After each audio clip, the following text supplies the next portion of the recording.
I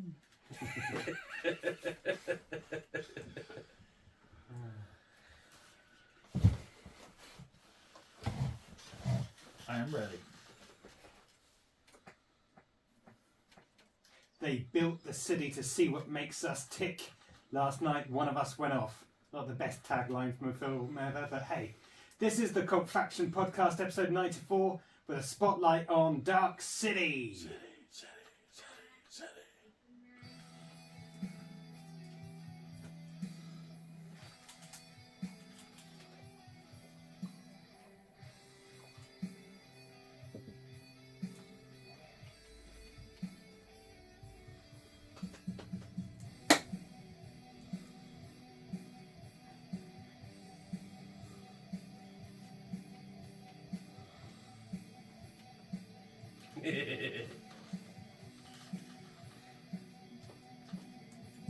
Hello and welcome, here's a bit rock and roll, to episode 94 of the Cult Faction Podcast, where we shine our bright spotlight on the darkness of Dark City.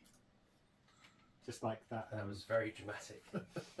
Very dark and foreboding. Have you had your tablet? Many, but not today. So that's right. As normal, we will do a review on what we've been watching and doing. Well, probably not much of the doing because Damien doesn't like that. No, you crack on. It's fine. He I just don't need to be involved in the conversation. He doesn't do anything. Well, that's not maybe true. that's it. I'm just jealous. Maybe just can't speak about what he actually does, like a CIA agent or something. Yeah. Anyway, But I'd have to kill you. Well, you're on camera now. Everyone in the whole world. They'll know. Well, we're not quite to the point where we're live streaming though, so we could edit it out. Good point. So we will do a review of what we've been watching, maybe listening to. Who knows? And I we'll. had a drink. What? Sorry, I thought I had a drink, but I haven't. You did somewhere. You had your little flasky thing. No, I had like a proper drink. And that other bottle you keep in the washing machine. All right, Keith. Anyway, so we'll do the normal spiel, and then we will be focusing on the 1998 film Dark City. Okay, so let's do the bit that Damon doesn't like. Right, have you been up to anything interesting over the last 7 days?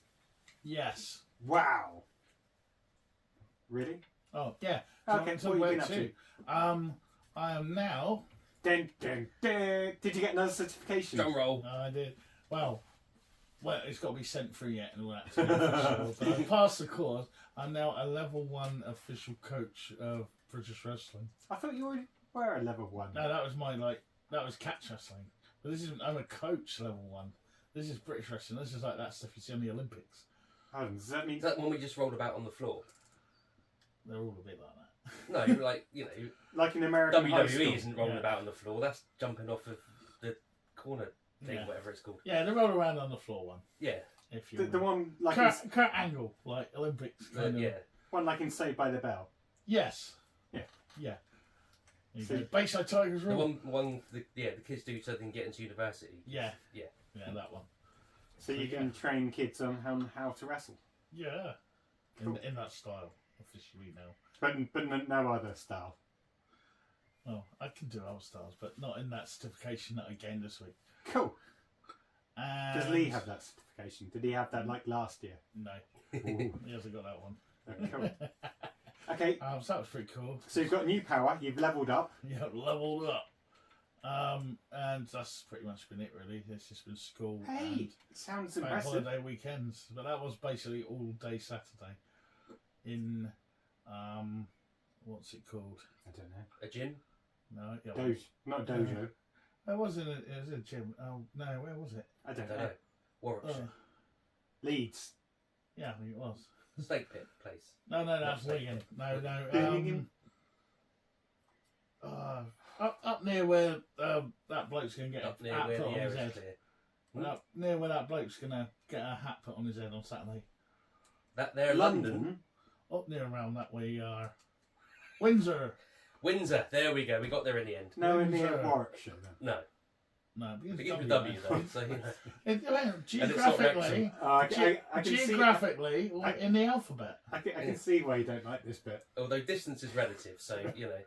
But yeah, distance. It's in the same country. Yeah. In the what's it called? Not encyclopedia. In the map book. In the map book, if you go to the index, the Oh, index. Atlas.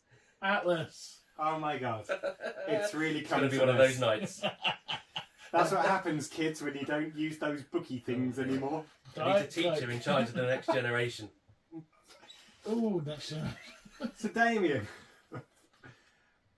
you Yes. done anything? Have I done anything? Well, it was Bank Holiday weekend, which was nice. Yay!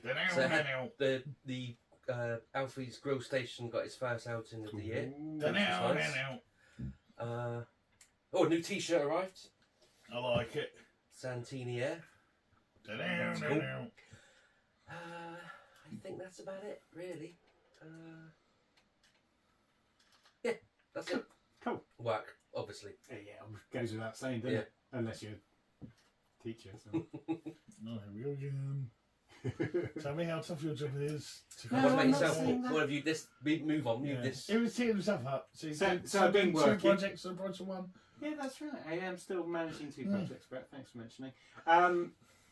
Yeah, so working during the day and then by night working still, because found out that she'd ordered a load of soil and a load of turf. Oh yeah, well we've got your turf cast off in the garden now. We I know. put it down at the weekend. I saw the dog running all over it. Yeah. Shell would have killed him if that No. was our grass. Anyway, yeah. Well, I shouldn't say this, but I didn't help, so I don't really care. I couldn't. My back went on Saturday. You didn't mention that bit. No, I didn't. I forgot about it because it feels alright again today. Yeah, funny Thanks how that to happens. Mr. Diazepan. Do you have to get turf because a giant worm came out of it? Yeah. Yeah, so completely Now it's relevant. move about 5. Oh, your wrestling's relevant. Oh yeah. He always brings it up.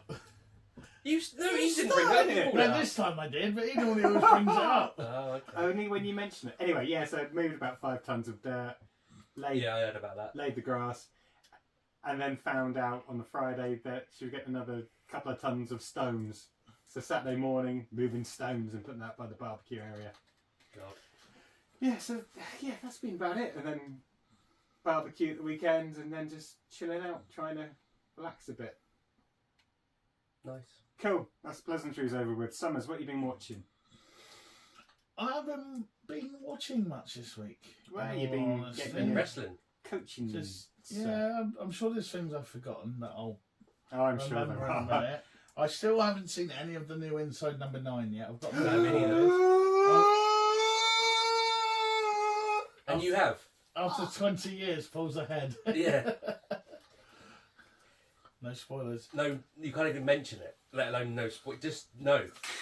The moment you start, if you just say you've watched it, that's the end of it. And it was good. Yeah. I do. But I did manage to watch one film on Saturday. Ooh.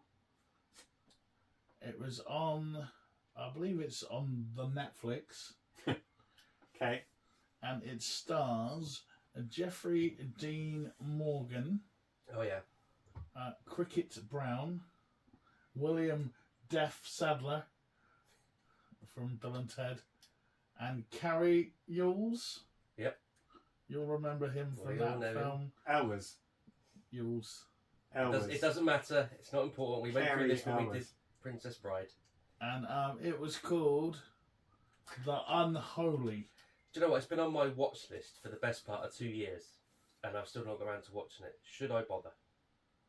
It's alright. It's alright. Is this the one where he's the reporter? Yeah, he's and like the is he slightly trying to drunk. debunk or Well, he's trying to get his career back on track? He or something, he isn't done Yeah. some story ages ago where he sold his soul for it, and it all ballsed up, and and he's basically We've all done it. gut a mill sort of low end reporter kind of guy, and then he goes to this church place, and William Sadler's like the vicar, and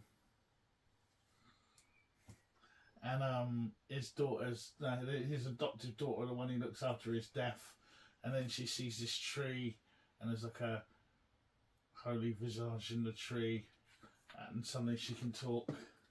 And then being America, everyone fucking piles in there with all their crippled kids and stuff to try and but unbeknownst to them, we saw a little bit before the credits where we might know that it might not be the nicest Mother Mary, Virgin Mary thing. Yeah. And that all unfolds in a kind of how you would expect. In all honesty, there aren't that many twists to the tale of what you would think was going to happen, you know, in these sorts of films. But Jeffrey Dean Morgan can read a phone book and make it sound cool. Yeah. You know what I mean? So it's like, and Carly Yules, whatever his name is. Carly, he's gone female now. Yeah. Cary Elwes. Yeah, he's pretty cool. He's like the sort of. He is pretty cool.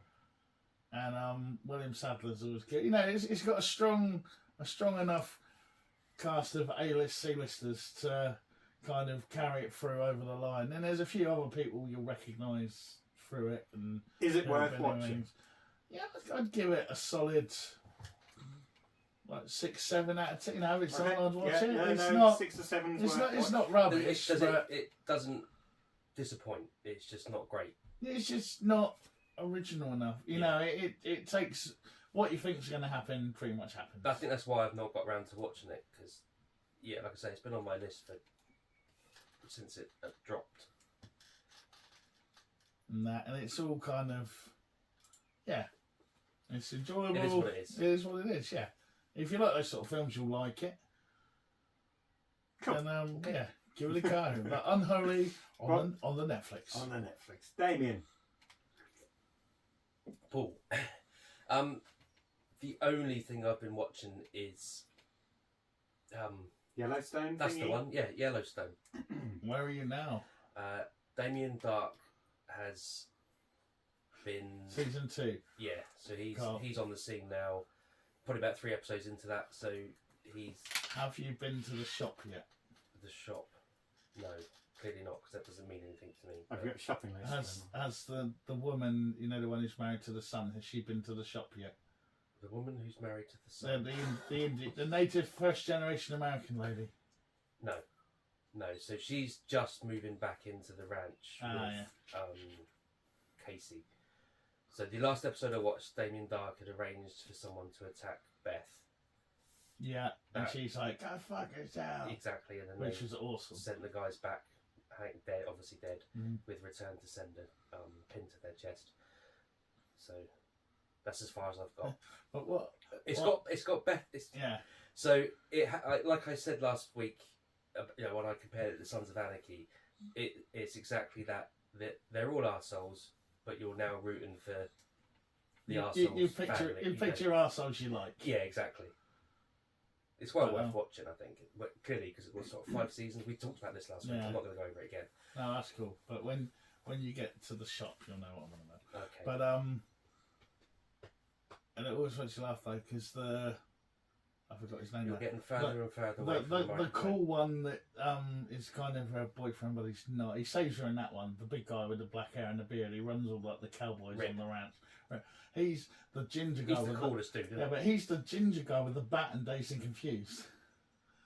I can barely remember. I think I know. He's the one. He's the one. You're going to say it again, and I'm still not going to remember. But you'll remember this bit because we will know. He's the guy when they have the big party at the end. He's the guy that stands up in the chair, goes, and then just sits back down really slowly again because he's fucked. No, you don't remember that bit. No, I don't. That was like the best bit in the film because everyone were like, "Yeah, we've all done that."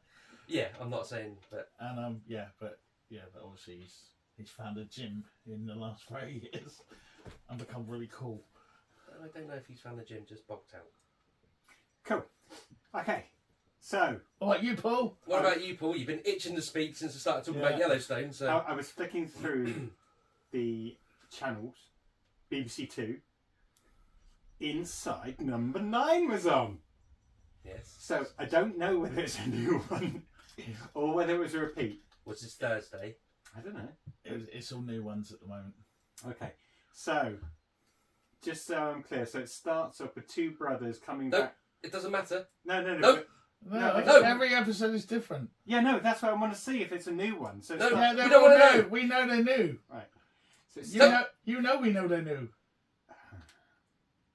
I liked it. Good. It had Thingabog off Quadrophenia in it. Phil Daniels. Yeah. Not Jim Carver. No. Or the other one, the little white haired guy who's all toe-faced. Oh, So I had him in it, and I had Anita Dobson. Anyone can fall in love. East End people that I don't want to talk about in case it gives any spoilers. And it had two other people that play brothers, who I'm assuming are the main characters. Reese Smith and the other fella. Yeah, it was alright. Liked it. Good. Gonna go back and watch other ones now? Yeah, probably. I didn't realise it was like a bit gory and stuff like that. Yeah, some of them are horror, some of them are comedy. They're all completely different. Yeah, I liked it. I think the horror ones tend to be the better ones, in my opinion, but that's just because. And I like more. The horror ones are good, but the head mess up ones are normally quite cool as well. Yeah, I'm probably putting that in the same bracket. Yeah, that's true. The ones that annoy me are ones where they're just trying to be a bit too clever, but they are clever. So yeah, I'm doing them with this. Right. But that rhyming whatever it's called, the one in the set in the hotel. Rhyming. Iambic pentameter. That's the one. Shakespeare. Yeah, because it is clever, but it was a bit. Yeah. And the same as the one with the Reservoir Dogs, the Italian heist. Yeah, and they're all the characters. So, I get what you're doing.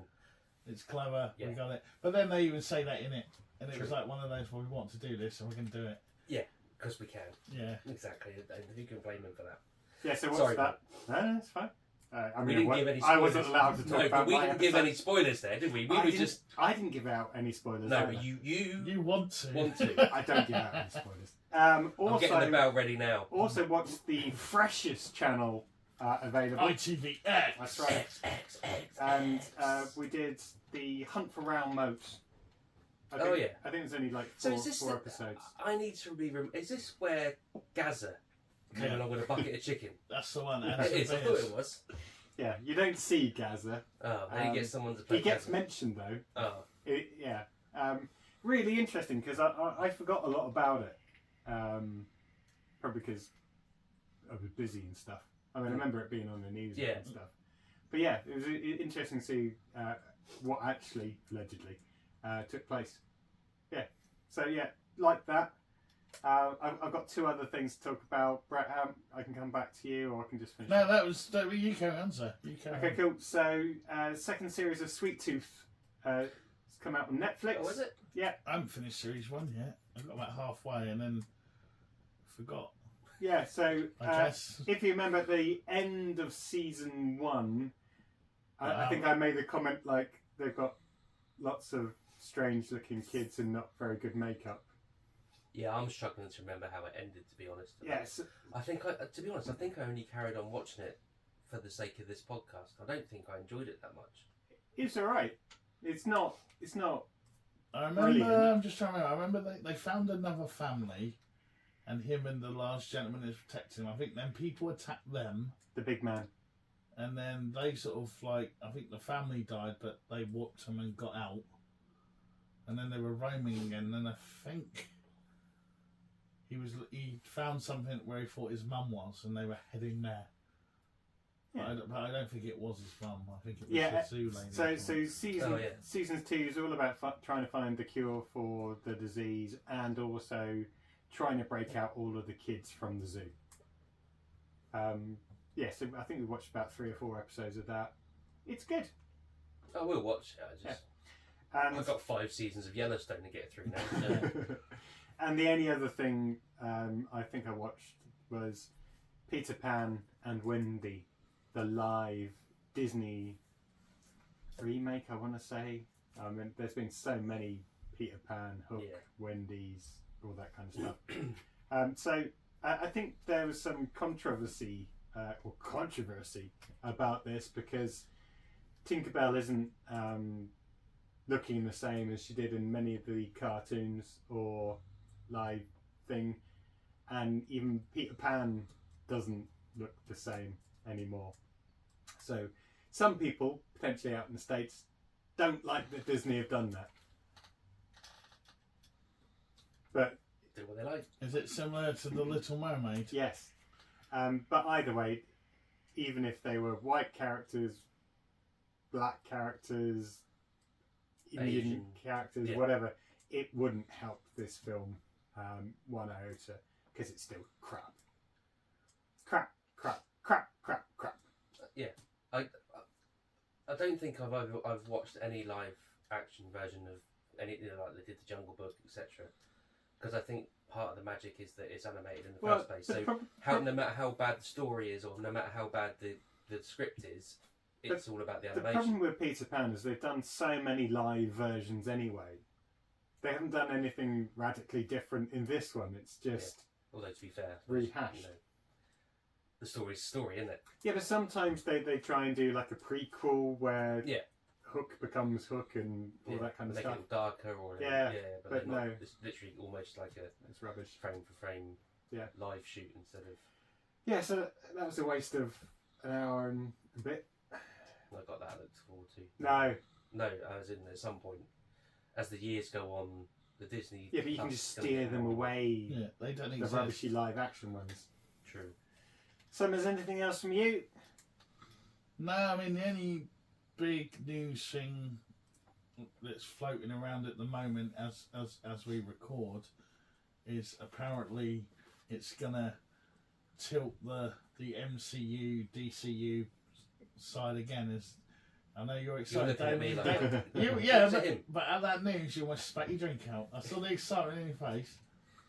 Well, apparently Marvel, this is the big rumour at the moment, it might all turn out to be bollocks, but Marvel are courting Margot Robbie to play Sue Storm in the Fantastic Four movie, and by all accounts they've given her like a blank checkbook, because it's going to be like an ongoing however many films it ends up being.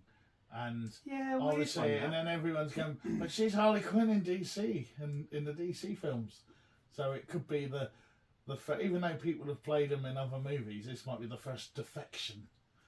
Well, I don't know.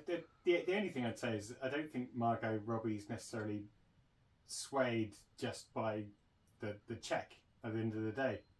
So if it's a shit script, I don't think she'd do it. Yeah, she's guaranteed like 10 films appearances over whatever for X amount of money. Yeah, but but it's all about the art, man. But I think actually with Margot Robbie, I think a lot of the time it probably is. It is about the script or the cast. I reckon she's had enough of her art films. Now she's like, right, I'm getting a bit older now. Let's cash this. Well, that's why she's done Barbie, isn't it? Well, exactly. Yeah, that was another thing. That's what I'm saying. She's franchising herself out now to get all that big fat franchise cash. And but she'd have enough time in between to do her art house films. But it'd be interesting anyway. So. And obviously we had Guardians of the Galaxy 3 premiere this week. I enjoyed it, and I know that you did too. It was interesting to see what James Gunn was wearing, but hey, yeah. I don't know whether we actually recorded the interview with him in the end. We Someone forgot to press record. Just so starstruck. Didn't have a camera from a tripod. That's not a tripod. But that is the. I'm looking forward to seeing that. When's it actually officially out? Is it this weekend? This weekend, isn't it? Oh, wouldn't it be funny if that got more attention than the coronation? Yeah. God save the king. Cool.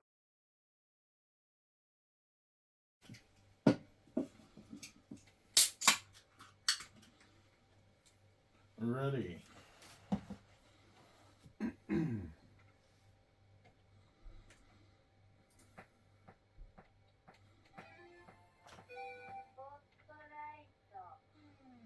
We'll have to do that again. Okay. Sorry, I messed up. Ready. No, I did, because the beep, the clicks will come out on that recording, won't they?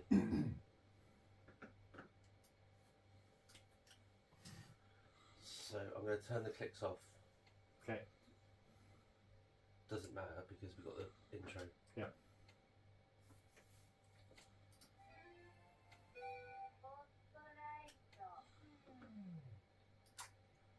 So, directed by Alex Proyas, who did The Crow and I, Robot, amongst other things. Written by him, Lem Dobbs. Poor Lem Dobbs, there's not much about him. And David S. Goyer, known for trilogies like the Blade trilogy, the Dark Knight trilogy, probably some others as well. Dark City was released in 1998 And it did receive generally positive reviews from the critics, including the widely respected Roger Ebert. Sorry. He was so much of a supporter of the film. That made me chuckle there. He even recorded an audio commentary for the film's home release. However, the general public weren't so keen with their support. And it was a bit of a box office bomb, and only just managing to recoup its around $27 million budget at the cinema. That's because everyone were idiots at the time of going to watch Titanic. Everyone watched Titanic 50 times. No one wanted to go and see this film once. Well, we'll probably come on to talk about why this wasn't a big a success as potentially the likes of The Matrix, that it gets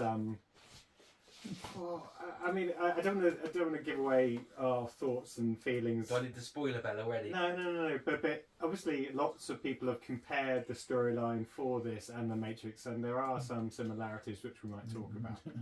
Very visual similarities. Yeah. The film was nominated for a waft of awards: the Hugo Award for Best Dramatic Presentation and 6 Saturn Awards. Yay!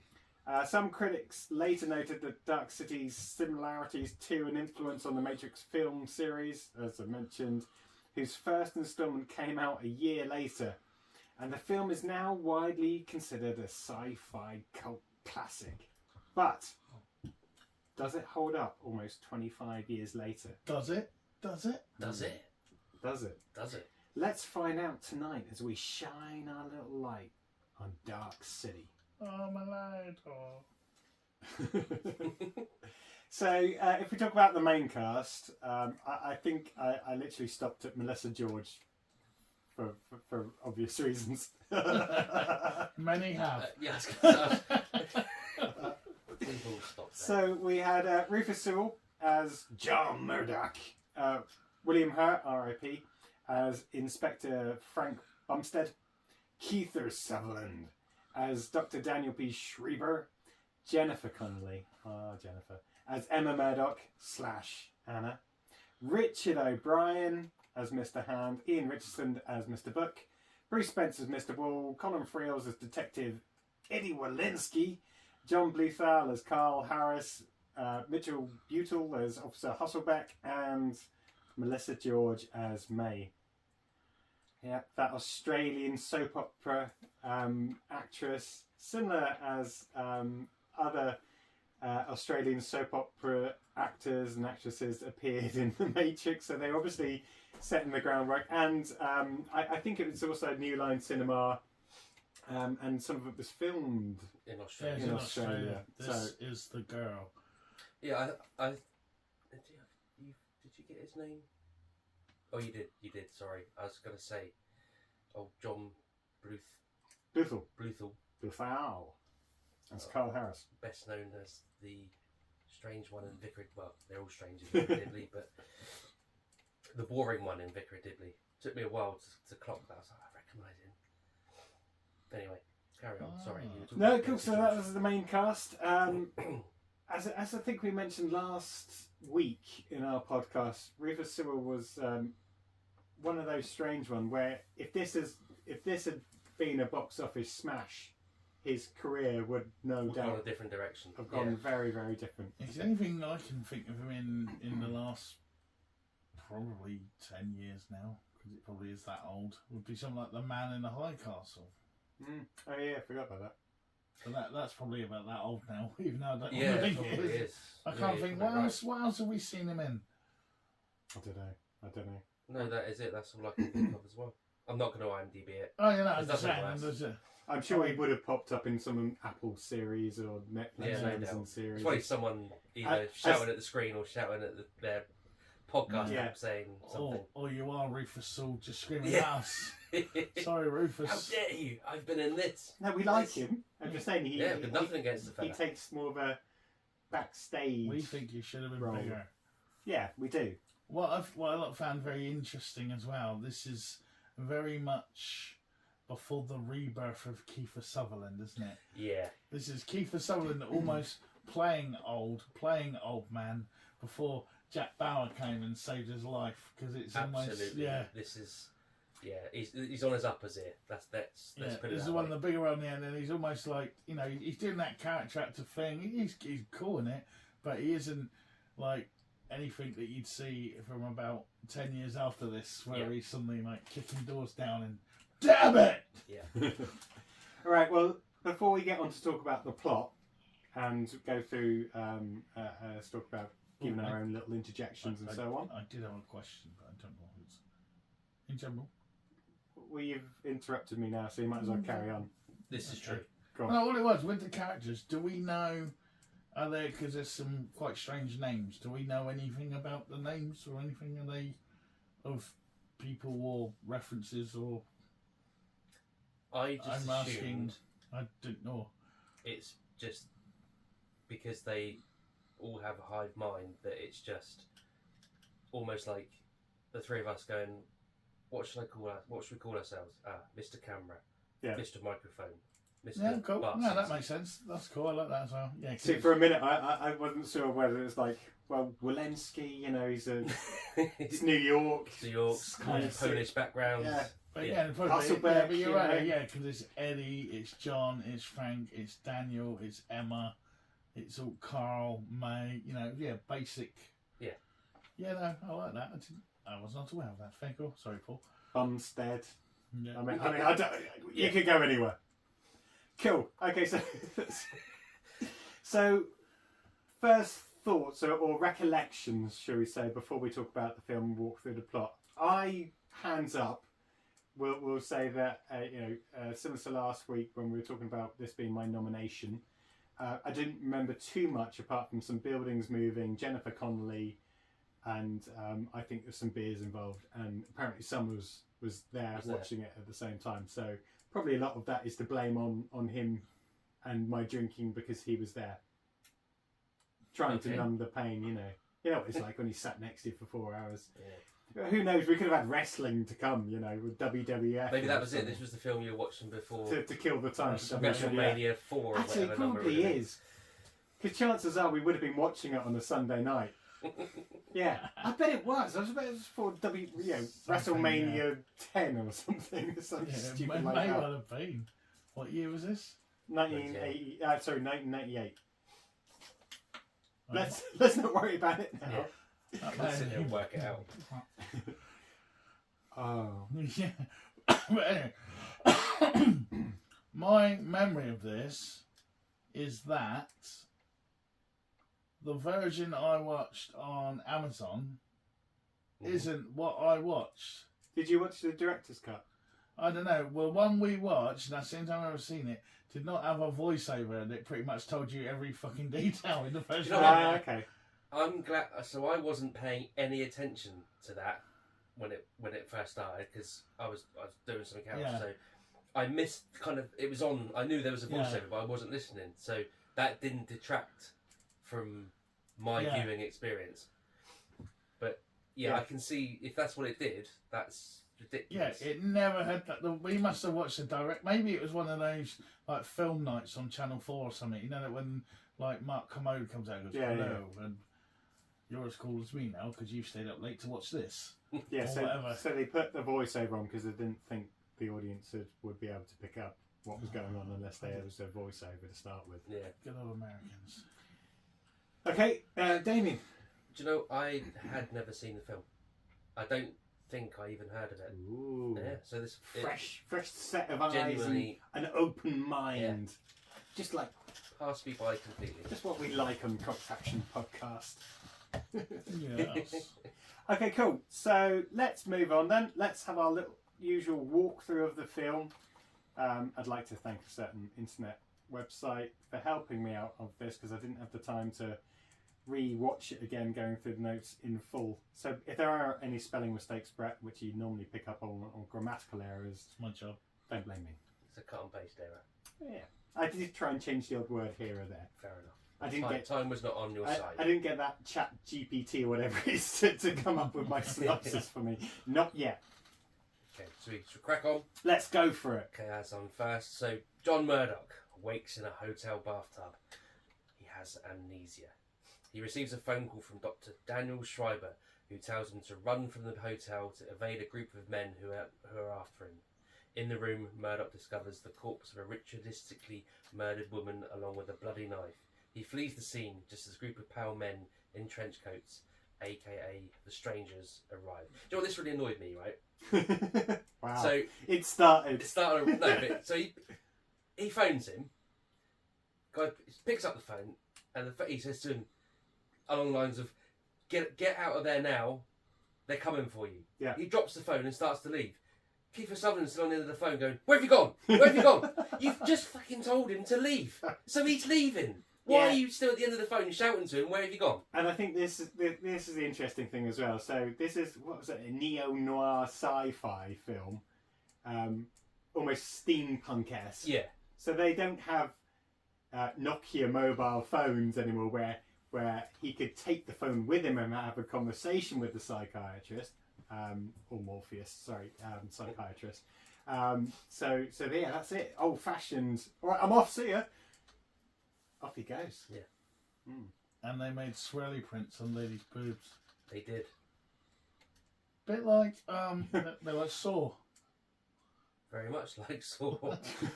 Just saying. Yep. Oh yeah. There we go. Gimmick infringement. And I'm probably And going he saves a goldfish. Well, you know. Yeah, because what kind of man would save a goldfish who was a killer? We get an idea of just what kind of a man John Murdoch is. Well, they don't want animal rights on him, you know. Fair enough. I just want to know how they kept a goldfish alive that long, because normally when you bring them back from the farm for in a bag, you only get a week. Yeah. Maybe they had to keep replacing it each shot. Cloning for the plot of the film. If when we find out, it's like, how was that goldfish? Yeah. It was a robot goldfish.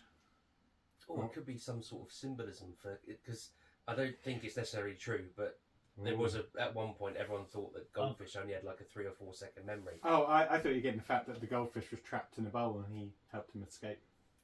That as well. Because they're like... And it's all manner of symbolism and we're not even got out of the first scene yet. And it is, and it's everything that they hated, because it's colour, water, and it was free. Mm. Oh. And also, like them, like free willing, not it was free. They didn't pay for it. I got you. They don't like free stuff. And it had a 5-second memory. Yeah. And they all got. Oh. And look at us. And I guess we've all talked about it. The similarities between Matrix. Well, to be fair though, I don't think you can, because this was 98, and this was first. Matrix was 99. I know exactly. Yeah. Yeah, but production for Matrix would have kicked off by now. No, it wouldn't. Because most of it was on that set. No, I get there, but that's not production, is it? So, the script, there would be a script, gathering the money, all of that stuff kicked off way before this was released. No, so my point was, you can kind of see why people are saying... Yeah, but they're too close together to be, we've just watched Dark City, let's make our own version, because it's too... Yeah, obviously they sold the sets, etc., but they're too close together to be the... I can't even... What are they called? Plagiarism. No, yeah, but the copycat directors, I've forgotten the Wachowskis. The Wachowskis. As they're now known. Yeah. Yeah. It's the Wachowskis now. Yeah. So it's too close for them to have kind of ripped that up and, plagiarised it. Yeah. But you wonder why this one might have got pushed down the queue a little bit, though. Yeah. You could argue that, maybe.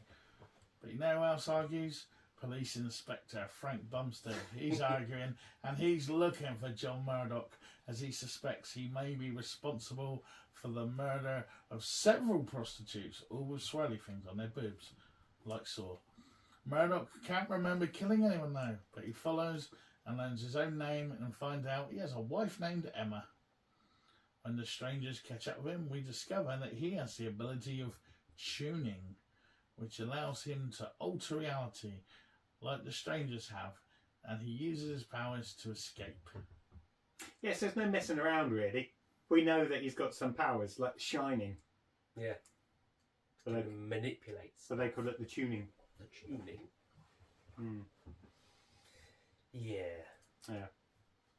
And there's a lot of these there's a lot of themes going on here, but not necessarily a lot of coherence between them.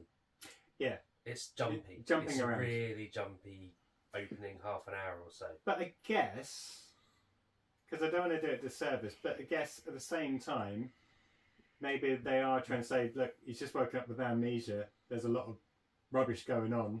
It is a bit jumpy. Could be. Yeah, but I can deal with that because it's almost like they want you to try and work it out. That's part of what's going on. So why can you do that? Why is that? Who's that? Oh yeah, I get that, Who are and they? that's perfectly fine. But it's almost, I wouldn't say going from set piece to set piece because it's the same.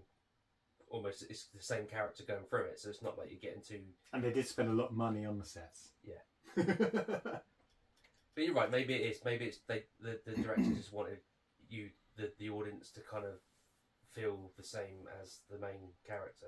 Yeah, I think he's going because the for whole a kind thing's of- claustrophobic as well, which kind of becomes apparent why it is later on. Yeah, I in the think movie. he's trying to do a bit of a sort of Jacob's laddery kind of. Well, that's a good. We could do that. That's a good film. Yeah. You know, like a kind of what's going on, why, when? Oh, this is all confusing, man. And I think that's what he at this point. That's what he's trying to make. But I think that's where we may end up differing later on. But we go back. You said the tuning thing looks cool, but we still he can move stuff around, but we don't know why or how or we do because the voiceover bloody told us. I'm glad I missed that. I was like, that was never on there before. It Maybe, just maybe it tells was. us- Just don't remember it. No, I would have been angry the first time round. Alright, cool. Moving on. Oh, sorry. Before we move on, Not moving on. sorry. Just because we've now been introduced to the strangers, I couldn't get Christopher Lloyd in Roger Rabbit. Roger Rabbit out of my head. You could say that. Just So is I had the Cenobites, but it was more. You know, I was expecting to put on a rubber glove and just grab him and put him in a vat of so eraser fluid or whatever. I had a it's bit called. of that. I had a bit of Clive Barker and the Cenobites, and I also had the Devil or whatever he is, from Time Bandits. Yeah, I'm with you. Yeah, definitely the kind of head honcho. Yeah, it's like that. Didn't they used to be a program called The Strangerers, and they walked around in suits and stuff, and like, they weren't all like bold and weird, but like they had. Doesn't ring any bells. I think it only did like one season. Yeah. Or something. Don't know. Hmm. And they're also very much like there's characters in Fringe that are kind of overseeing things, and they look very similar. But that came like 20 years later, so actually probably not as long as that because the Fringe is probably quite up for the Probably 10 years. Fringes. 10 years. Yeah, Maybe. probably. Anyway, sorry, Paul. You can move on now. I've made my point. Moving on. Move on. So Murdoch wanders the streets of the city where no one seems to notice that it's constantly night time. At midnight, he watches as everyone else falls asleep, some of which fall into their dinners. Yeah, which is dangerous. And I was wondering why they're eating at midnight. Same as me. I was thinking that. I mean, who sits down to soup At midnight. at midnight? Yeah, but I don't think they were really aware of what the time was. Well, they knew what time it was. They didn't know. They didn't know that they don't Missed out notice on that it's daytime. always night, but they've all got clocks in their wall and they've Yeah. all got awareness of because like you know the couple that fall asleep. He's like he's about to start talking about his day and the fact that he's I think something like going for promotion or something like that, isn't he? So they've got a perception of time. Yeah. Anyway, so at midnight he watches as everyone else falls asleep and the strangers rearrange the city. Yeah, so all the buildings start changing and all this kind of good stuff. And assisted by Schreiber, they also change the inhabitants' identities and memories. He learns that he came from a coastal town called Shell Beach, which is familiar to everyone, though nobody seems to know how to get there. And all of his attempts to visit are unsuccessful. So yeah, he's constantly trying to get the A train or the fast train, but he can't seem to get there. No one seems to know how to get there either. Meanwhile, the strangers inject a copy of the memories given to Murdoch into one of their own men, Mr. Hand, hoping it will help predict Murdoch's movements and track him down. Yeah, so we get Richard O'Brien really coming into his own now as Agent Richard O'Brien. as Agent Smith. Had he finished Crystal Maze by this point? Was Tudor Pole? I reckon it was still on at this point. No, I think you're right. He'd have finished and Tudor Pole would have come along by now. I'm Not sure, because I kind of only really dipped in and out of Crystal Skull, Crystal Maze, so... Well, yeah, most watchers only dipped into Crystal Skull once. Yeah. I fell asleep 4 times to watch that shit. Sorry, I did it again. This is the bit where I started getting Mr. Garrison's voice going, oh, Mr. Hand. But it wasn't, it was Mr. Hat, but I just kept getting that in my head from South Park. Mm-hmm. I like the Shell Beach analogy because, you know, that is very dystopian sci-fi. There's always like the island, or I can't think of any other ones now, but you know, there's that place they want to get to, but it's not real. Or yeah, I was trying to think of something because it's a kind of trope you see in a lot of, especially dystopian sci-fi, where there's the hope of a better land somewhere else. Like Brave New World. And all of that kind of stuff. Dry land. Yeah. Or whatever. There's always that place, and then but it's not real. It's used to just manipulate or control, or so I like that. See, this is the thing where, because I didn't pay any attention to that opening gambit and knew nothing about the film, I was thinking, okay, so maybe this is a dream of some sort, a bit like that one that Nolan did 20 odd years later. Is it Inception? Yeah. Dream within a dream within a dream within a... So, because I was thinking, you know, because it's like if you're having a dream, you're in familiar surroundings, but they're not. You just in your head, in your dream, you work on the fact that they're just, you know, like if your house is completely different, but it's still your house. If you see what I mean? Yeah. And, you know, so I was thinking, this is just some sort of. They're all in some sort of experimental dream state. And that's why they don't. Yeah, I've been there, but you know, the taxi driver was like, "Yeah, you just go straight down." Oh, I've been there, but I can't remember how to get there. Yeah, it's left it, then it's. Yeah. I can't remember. So I'm really pleased I didn't hear the opening nonsense. Yeah, bastard. Oh, is it me? Yeah. Okay. Inspector Bumstead eventually catches Murdoch, though he acknowledges that Murdoch is most likely innocent, as by then he has his own misgivings about the nature of the city. They confront Schreiber, who explains that the strangers, which are extraterrestrials who use human corpses as their hosts, have a hive mind and are experimenting with humans to analyse individuality in the hopes of making a discovery that will help their race survive. Schreiber also reveals that Murdoch is an anomaly. It's easy for you to say. Who inadvertently awoke when Schreiber was in the middle of imprinting his latest identity as a murderer. One thing they don't make clear is, if you die, are you dead? So like those the people that have been killed. Well, I think they must. That must be because they must be running out of people if they're going to do that. But there was the guy at the train station that says, "I think I've got a way to get out of this." Yeah, Detective Wachowski or whatever his name is. And he jumps in front of the tube. And also the fact that they use dead bodies to take over. Good point. I suppose when they die, it becomes one of they just abduct more. Them little glowy, because we see what they really look like already, haven't we, by now? Yeah, it reminded me of Kroll. Because they give that, they give that, they give that away in like the opening minute. Yeah. It was like, but it was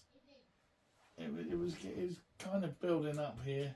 We've almost got like the almost fugitive, like, you know, rather than the I don't care, he's actually teaming up with him and going, something's not quite right here. Yeah. Well, they search every outhouse, doghouse, and in whatever. Yeah. But they pretty much. I wish I could remember that quote. Outhouse, hen house, doghouse. Doghouse. Yeah. Something like that. But they basically lay all their cards on the table now. Yeah. So this is what's happening. He's on. The text's on his side now. He's seen what's going down in the hood or at the ends or whatever the kids are saying. So now for some reason, he's not affected by. What I couldn't work out is at 12 o'clock, why didn't they catch up with the detective and wipe his memories? They seem to be able to do that to the whole city. Why not do that to him and Emma? Well, they do it to Emma, don't they, eventually? Yeah, but not while they're looking for him, trying to help him. Well, maybe it's because they want them to still be... Because they're looking for him as well, aren't they? So yeah. The more, your enemy's friend is your friend's reunited buddy, whatever it is. The enemy of my is my friend. Yeah, that's the one. Yeah, cool. And other great sayings are coming tonight. I'm not even drinking tonight either. I'm never drinking this. I do. But yeah, I'll get through that first 30 minutes. I think as well it's that sort of bit of what was I going to say now? Good point, Brett. No, I think it's a bit like, I think they would get to him, but at the moment the detective is below them. Yeah, but like Paul said, they wipe everyone's memories regardless. But no, not everyone gets wiped all the time.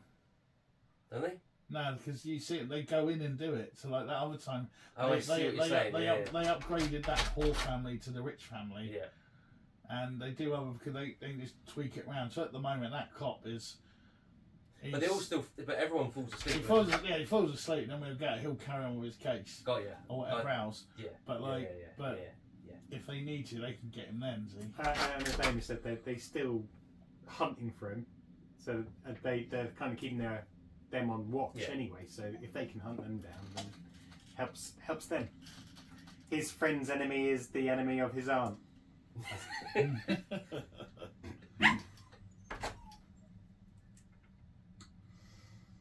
you, Brett.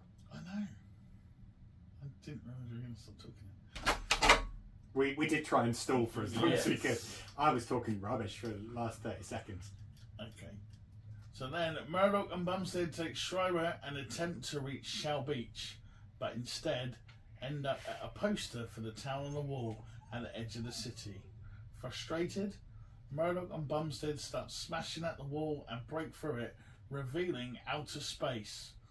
Just before some of the strangers, including Mr. Hand, arrive with Emma as a hostage.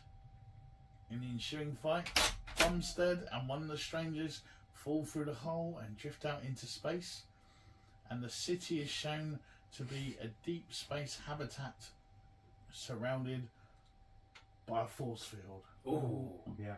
Which would have been really shocking if they had told us in the first fucking minute. Because I was a bit annoyed to start with when they break through space and no one gets instantly sucked out. Yeah. But the fact that there's this force around it, I'll forgive them. It makes sense then. Yeah, I was thinking the same thing. How come they're not sort of clinging on? They were just drifting out. On the starboard bow. Yeah. What film is it where they smash a wall up and something like that happens? That's happened in something else, and I was really... Not that I can think of. Given more time and not under pressure with the camera on, maybe I'm just and thinking recording like, equipment, I could come up with it. But maybe it's just like a prison-y one, which might be what they're trying to symbolise, I guess, because they're breaking the like walls down. Shawshank, so they it could be lift the something like poster up and he's made his way through. But how did he I hang the think it's poster? in loads of things when you start smashing a wall down and like blinding light comes through because it's. But it reminds me very much as well of like the Fallout computer games as well, because they've got that kind of that sort of Shell Beach imagery, haven't they? And that sort of 1950s kind of smile. Everything's going to be fine. Maybe I'm thinking of that. Maybe. But we get the shock revelation that we're in space. Damn it! Cool. And I'm trying to. Was it Mr. Hand? Was it? Was it the little one that died? Has he died yet? Because he was freaky. The kid, the kid's still around. He's still around. It's just one of the others. Yeah. Okay, cool. Oh, and sorry. We knew it was coming. No one gave a shit that Bumstead died. Yeah, it's a good point. Yeah. Because it was just like, no one was like, oh my god, or whatever. And it was like, Yeah. So anyway, right. What are we doing? Yeah. But then, yeah. Well, I think by this point, Murdoch's realised that none of what he thinks is real. So why should he be getting hung up about someone he's never met? Yeah. No. And with Emma's not my wife. But she hunting is for being a like, killer anyway. Yeah. Cool. Anything else? Oh, we've missed a bit. So he's in prison, isn't he? Well, not prison. He's being held, and Emma comes to see him at the prison. That's before this, yeah. Yeah. I don't know if anyone noticed. I don't know how. I don't normally notice this sort of stuff, but I did. So they got their hands up on the screen to the glass to stop each other, stop you touching each other or passing something. Yeah. And then he starts to break it, and then it shatters. You can see the reflection of his hand in the safety glass that's there to protect. From the broken bits. Yeah. So obviously there was the broken glass and then a real piece of protective thing, and yeah, his hand is still clearly reflected in it when the glass is smashed. Just they didn't spot that continuity error, and I did, and I don't normally notice that sort of shit because it doesn't bother me. But cool. There you go. Yeah. Well, it did tonight. Okay, so moving on. Yeah, please do. Okay, cool. So the strangers bring Murdoch to the home beneath the city, and despite the little kid dead alien saying Kill him! Kill him! Kill him! Yeah, that was weird. They end up forcing Schreiber to imprint Murdoch with their collective memory, believing Murdoch to be the culmination of their experiment. So they don't need anyone else. They're just gonna, imprint on him, and they can work out what makes us tick. Yeah. However, Schreiber betrays them and instead inserts false memories in Murdoch that artificially re-establishes childhood years spent training and honing his tuning skills and learning about the strangers and their machines. Kiefer goes all Mr. Miyagi on him. Yeah, well, he knows Kung Fu now. Yeah. So, Murdoch awakens and now able to fully realise his power, he frees himself and battles with the strangers, defeating their leader, Mr. Book, in a psychokinetic fight, Jedi-like, high above the city. And once again, we get a look at the alien's true form when he dies. And he goes, "Nee!" Yeah. So, there's a bit in this. So we get all the flashbacks with Kiefer doing his proper acting as opposed to being this... A bit like Zoolander. Hey, I'm in your past. I'm going to teach you about this. Yeah, but he's got more of a deeper voice. That's how we know he... Damn it! That's how we can know he can really act being the Doctor. Where he's putting on his, intelligent voice. Yeah. But what I love about this as well is this sets up the fact that the whole film has been about Schreiber versus the strangers. Yeah. Mate, he's just a pawn in the game. Yeah. And it's just like Schreiber's the hero all along. He's been trying to save everyone. Yeah. And it's not like, Murdoch's just insignificant. Well, he's also got the power, though. He becomes the tool at the end, yeah, but it's like Schreiber's been doing this for however many years. And just doesn't get the credit. So we also get, as I said, more of a force fight as opposed to guns and explosions and all that kind of good stuff. And there's a wobbly air. There, like force. Yeah. Yeah. And no bullet time. No bullet time. As close as you can get no a year time. before. Yeah. It was up there with the Schwartz. But I guess that's the thing, though, where all of their powers are, telekinetic. They don't really need to fight, do they? Not really, no. No. And we get the bit with the knife, where he's able to stop it from hitting him and flies it straight back.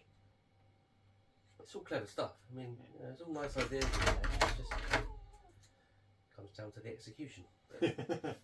Anyway, so after learning from Schreiber that Emma has been reimpregnated, then has been That's a different film. Yeah, that's more like Extra. Yeah, learning that after learning that Schreiber. I'll start the whole thing again.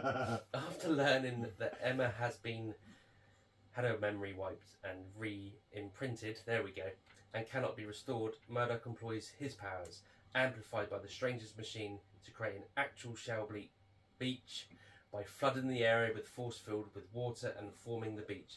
On his way home, Murdoch encounters a dying Mr. Hand and informs him that the Stranger's searched in the wrong place, the mind, to understand humanity. He takes the habitat to the star it has been turned away from, and the city has its first taste of something. Yeah, he doesn't say where they should have looked, though, does he? No, but we know. It's all there, man. Yeah, but it's not because He they kind of points, like, doesn't he? no, he goes. You looked here, but I was expecting them to say you should look here. But they're aliens, so they'd just mutate. Gone off, done a lot of surgery on the hearts. Yeah. And Mr. Hand's just raped and murdered Angel from Home and Away as well, and done. I don't know that he's raped her. He wanted to. You could see it in his eyes. Well, that was the thing. It was a rapist and murder, wasn't it? Because he took on the characteristics of the guy he was supposed to be, but he never got them, so he didn't. But so we got some fans wanting to get into the studio tonight. We don't often do it on a full moon, if you hear in the background. What we stick to the path and beware. Yeah, I'm going to go and deal with the dog. You two carry on. Okay, Brett. Well, we're almost there, anyway. So, opening a door that leads out the city, Murdoch steps out to view the sunrise. On the pier in front of him is the woman he knew as Emma, who has new memories and a new identity as Anna. Murdoch introduces himself, and as they walk to Shell Beach, they begin their new relationship. Yeah, it was good that they didn't change your name too much. Yeah. Emma, Anna.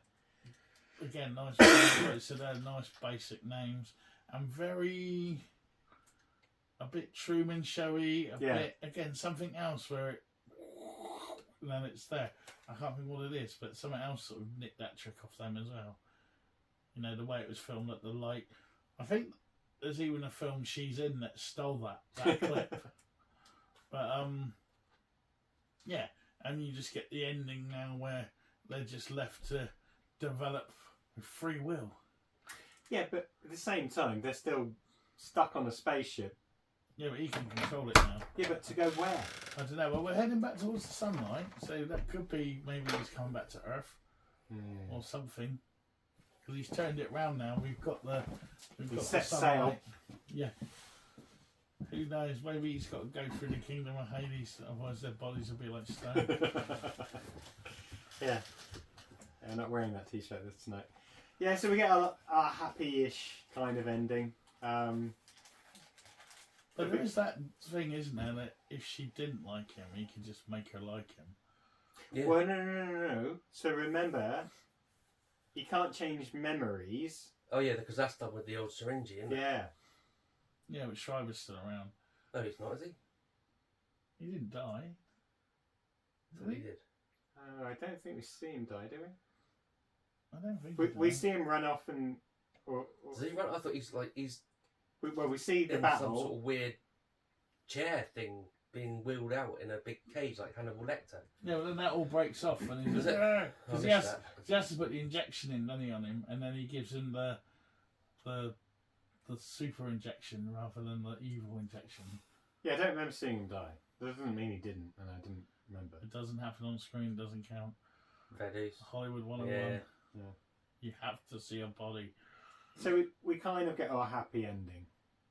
But there's still a lot of, how many people in the city, how they're going to react to the fact that everything that they've known isn't the truth. You know. Well, they're not going to know, are they? Because if he can just keep Emma now doesn't, or yeah, I know, but my point is that there's only so long, if they're not wiping their memories anymore, there's only so long that they're going to carry on living their lives knowing that they can't leave a city.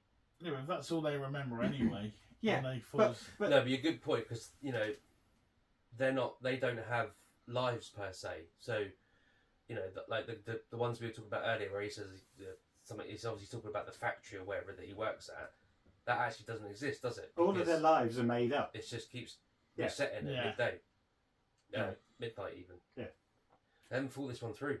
Well, he's basically given them no choice but to take. Is it the red pill or blue pill? Whatever way around it is. Yeah. I mean, there's just pity on the sea because man's in trouble, isn't there? It's just we just don't know what's going to happen next. Mm. But anyway, that's where the film ended. Yeah. So if you don't think about it too much, it is a happy ending. But all those poor souls drifting in space. The film doesn't have to, conclude every little arc. No, I'm all for that. Right, so that was a film. There were rumours a couple of years ago they were going to make a TV series about it. I think there's been a comic at some point or other, or a couple of like little one-offs here and there where people try and sort of, I guess, gauge interest in it. Yeah. I mean, it does kind of feel like something that Netflix or Amazon would snap up for a series or two. But the problem is what they're going to do differently to the film. Or just not tell everyone what's going to happen at the beginning. That would be an amazing start. But it worked for Westworld. To be fair, the original Westworld film finished. It was what it was. Good film as well, but with cowboys. So that was Michael Crichton as well, wasn't it? Yeah. So there's no reason you couldn't make a series out of it, and I think it would be better served as a series than a rushed hour and 40-minute movie, because I think that's what lets this one down is just comes at you too quickly. I know at that point in history everyone was dying for it, but did we need to see Angel's boobs? I'm going to say yes. Yeah. To help with the plot. That's the one disappointing thing for me, is that I didn't know about this film back in 1998. He's a rapist and a murderer. It would have looked a bit odd if, Yeah, but that was before. No, but she's like taking her top off on her own. So like, it's like, you say less seedy. No, I'm just saying. I mean, it's natural, isn't it? She's going to get undressed. No one else does in the whole film. Well, how does it start? He gets out of the bath naked. Yeah, he does. Exactly. So somebody else gets naked in the film. The very start of the film. Equal opportunities and all that. Yeah. Cool. No, I'm just saying. All right, right. Anyway, it's no good looking at it in a 2023 lens. Can't rewrite history now. There's loads of nudity. That's what the internet's for. There's loads of nudity in the series now. This is true. Yeah. Anyway, thoughts, Mr. Summers. Come to you first. I want to see apparently this director's cut where it doesn't give everything away. The film. And is there any more? Do we know? Are there more scenes? Are there more bits in it? I have no idea. It's not my choice. I didn't research it. Don't do it now. I imagine there would be a few more scenes because otherwise there'd be no point other than getting rid of the voiceover, which he didn't like in the first place. Yeah. Blade Runner. Yeah. So anyway, other thoughts. Again, really good idea. That is limited, I think, by time and budget, and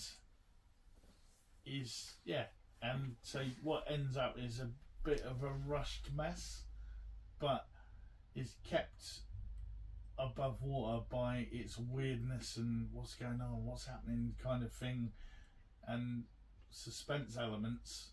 But once it's all out there, you kind of it's a little bit of a mess in places, but still good, but not the cult phenomenon piece that it could have been if someone took a breath between scenes.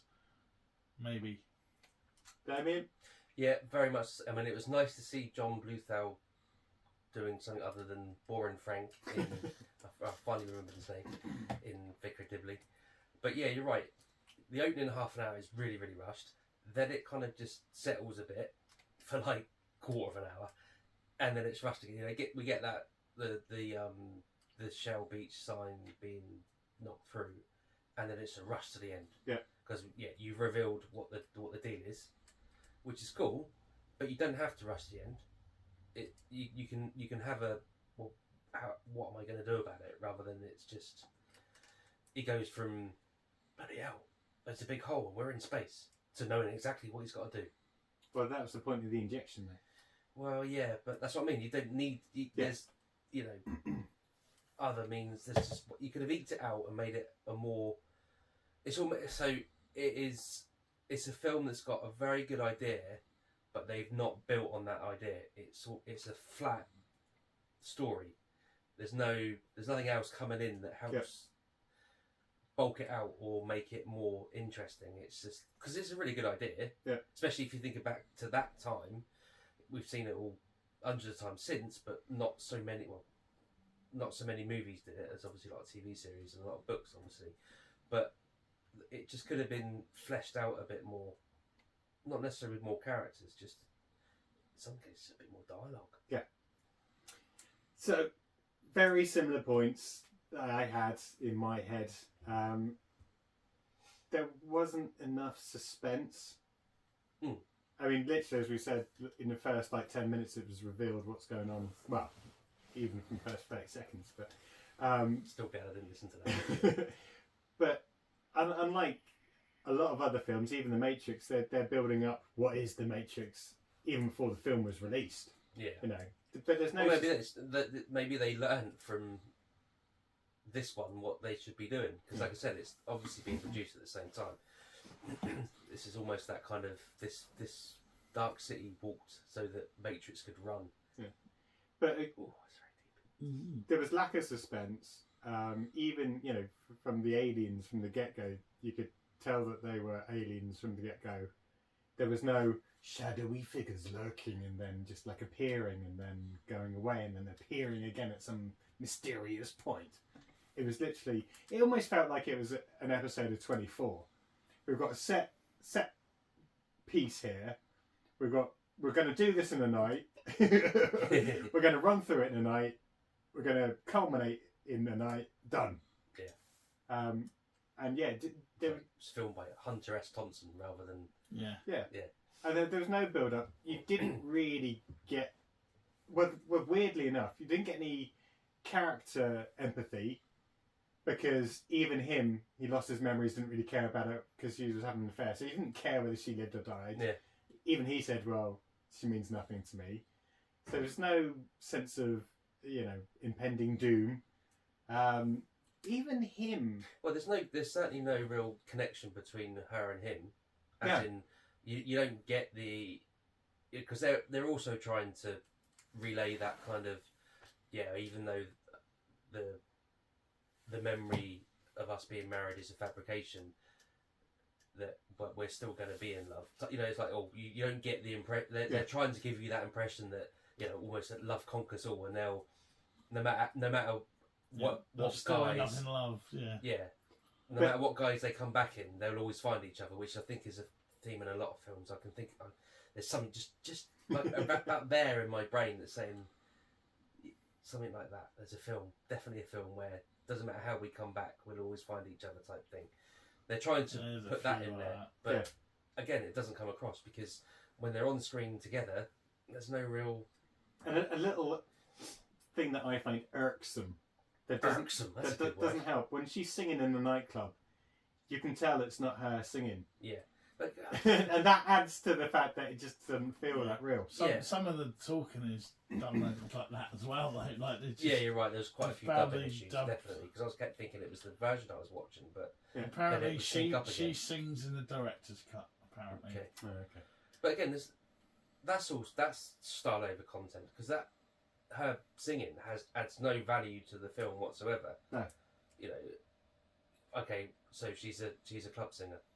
That's all you need to know. You don't need the points where she is singing, because it doesn't develop the plot in any way. No.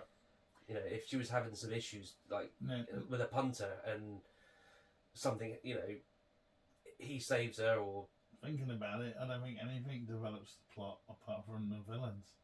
Yeah, and maybe Kiefer Sutherland. Yeah, and Kiefer Sutherland. Yeah. He literally injects the plot into him. Yeah. And any time we need to know something, Kiefer Sutherland is injecting it into someone. Yeah, and telling us all about it at the same time. Yeah. Thinking, yeah. I mean, there are good. There is good stuff in it. I liked a lot of the evil dudes. I thought that they did the alien jobs well. Nothing that we hadn't potentially seen before, as we mentioned. It was all very Clive Barker-esque types.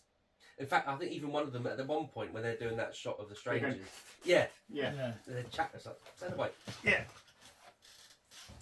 And even Salem's Lot out the window. Was it Salem's Lot? Yeah. Yeah, that sort of thing. Yeah, and it's a good film. It did feel a bit rushed. It just felt rushed. I feel like we've watched the highlights of a good film. That's what I mean by say it's got the bare threads of a plot of a decent story. It's just not embellished. I watched this, and even though it's nothing like it, it's the same kind of feel when I watched Nightbreed about 5 years ago. Because again, great storyline, great book, but again, really rushed film, and you just kind of think, what a waste of what it could have been. Yeah, I could have done with that first half an hour being Rufus Sewell running around, keeps having blackouts, we don't know why, and then he goes back to the betting shop and it's a different guy now, and he's I've worked here for ages and we've already seen someone, then they'll go somewhere else and it's all a little bit, some's the same, and you're like, is he on drugs, what's he going on, or people have moved around slightly just to build it up a bit, Angel's in the background, whatever, she's singing and she's not singing, and maybe Angel's singing, or whatever, just keep it all a bit. Yeah, because there was a few points in the beginning of the film I'm thinking, they're trying to be a bit Lynchian with it. Yeah, it's almost, But that kind of just tails off after about 25 minutes, and that all kind of stops. Yeah, it's almost like, we've done that bit, right? We've done that, but now we've done the scary, we've done the Cenobite bit. Okay, right, now we've done that, and it's just sort of, it becomes. It's almost confused as well. Are they trying to be deep philosophical?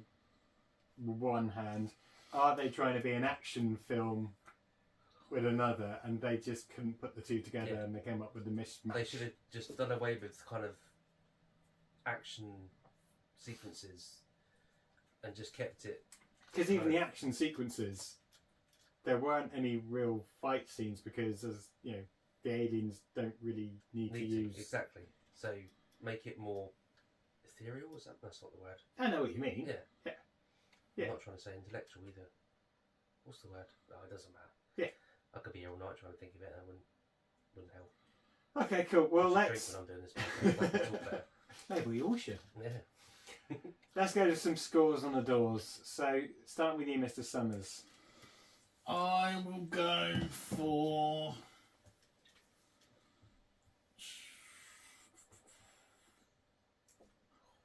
I was gonna go 7, and I had it in my head like, that'll be a 7. But I think after going through it again, I've just got this version of it, I'm gonna go 6. Okay. Maybe the director's cut I might rate higher. I've read a couple of little bits as we've been talking about the director's cut, and there's a few extended scenes, and a lot of the bits were because they didn't like how it looked or something in special effects. That's why it got trimmed or cut out or something. That's fair enough, because there's a few points in when the city's moving. No, when it's all unraveling that you can tell models. Yeah. Which obviously they are. But... Yeah. But so I'm gonna go 6. Okay. I think yes. Mr. Hicks. I'm going 5 because of all of what I said, but mainly because it's a really good idea, but it's just too thin on the ground to bump it past average. Okay. Smack down the middle. Didn't not enjoy it really. Didn't want to turn it off. Didn't feel like I have to finish this film because we're going to be talking about it.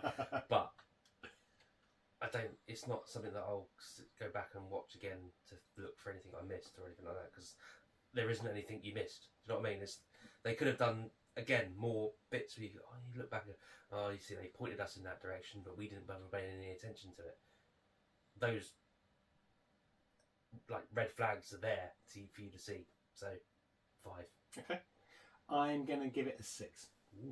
Similar to Brett, I was watching it and knew we'd done podcast, and I was chopping and changing between a 7 and a 6. But it really did feel rushed. Yeah.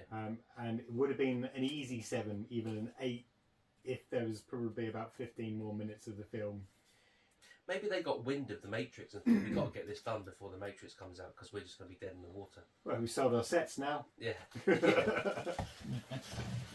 Yeah, maybe. But it's not a bad film. It's just could have been a lot better. Yeah.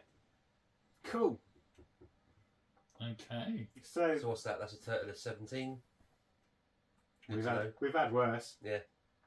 I will get round to rebuilding the database, but not this side of the King's coronation anyway. Right, so that was episode 94 where we had the spotlight on Dark City. As we know, it's somebody else's turn this week. It's Mr. Summers to come up with what we are going to be watching next week and putting our spotlight on. As we know, we can have a veto. We're getting braced for disappointment. But... Yeah. So, Mr. Summers, what are we going to be watching for next week? I bring to the table a film that I have never seen. Ooh. Dun, dun, dun. I've wanted to see it for ages. Guardians of the Galaxy isn't just coming out. Yeah. You can't force Field it. trip. Yeah, and I'm not watching a pirated copy from a camcorder. You don't do really. We're going to fly over to the States. I'll take you back to 1999, where Doug and Hannon work on the 13th floor of an office block where they create a living simulation of a 1937 Los Angeles on a computer chip. After Hannon is murdered, Doug becomes the prime suspect and life for him flips between two worlds, one in the present and the other in 1937. This is the 13th floor. Directed by Joseph Rusnak and stars Craig Berko, Gretchen Mol, Vincent D'Onofrio, Dennis Haysbert, President Palmer from 24, and lots of other people you kind of recognise from other stuff. Cool. I've not seen it. I haven't seen it, I don't think. It is apparently... It started to ring a bell, and then he said the name of the film. So it is apparently a cerebral head journey. That's the word I was looking for earlier. Cerebral. They should have made it more cerebral. Thank you, Brad. This is apparently cerebral, so it's got what you've asked for. And where can we watch it? It is on the Amazon, where you can... Oh, it's got Cherie Appleby in it as well, from the original Roswell series, so she must be very young in this. It is on the original Amazon, where you can rent it for £3.49. Everything's £3.49. That's a bit, isn't it? I'm not complaining, because, But apparently it is available on other things, but I imagine it'll be about the same on most of them. I don't know if it's on a Netflix or anything. Unlikely if it's on... £2.49 on Google, $3.49 Apple. Okay, well, I'm going to watch it on Apple. But it's 1999. It came out, and it's called The 13th Floor. Cool. Looking forward to that. And it's one of those. You've seen the picture. I can remember seeing the case. It doesn't ring any bells to me. I'm not going to bother googling it. I remember just the poster. That's what I mean. But maybe if I looked at the poster, I'm like, oh yeah, I remember that. But I'm not going to do that. I'm going to wait. Fair enough. Yeah. Cool. It's one that I've always wanted to get onto and never have. So well, you've only had 24 years. You've had Cell Block H, all the other reruns of Jump Street, Quincy, and all that kind of stuff. So there's finally a gap in the schedule. Cool. Okay, so that was episode 94, Spotlight in Dark City. Please do rate and review us on your streaming services. However you've been listening to us, we are on more than one. So if you've listened to us on the Cult Fraction site, we're on Apple. If you've listened to us on Spotify, we're on Apple, and vice versa. We're everywhere. We're on TikTok, Instagram, Facebook, all the socials as well. And since last week, you can now watch on YouTube.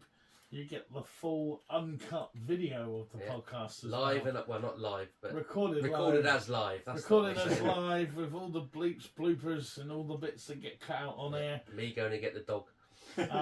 You get to see all of that in the flesh, baby, on YouTube. So yeah, we can treat your eyes as well as your ears. And obviously, don't forget to check out the Mothership for all news, reviews, latest goings on in the entertainment world, which is, Brett? cultfaction.com. And if you want to use the old-fashioned way of getting into contact with us as opposed to sending us a message on one of those other sites, you can email us, Damien, at cultfactionpodcast@mail.com. That's the one. Yes. I was getting panicky then. I can't remember. Wow. It's all come back to me. You did it. I did it. You did it, George. Okay, so I have been Paul Hawkins, your host for this evening. It's a good night from me. It's a good night from me, Brett Summers. And it's a good night from me, Damien Hicks. Good night. Cool. That was good. Ta-da.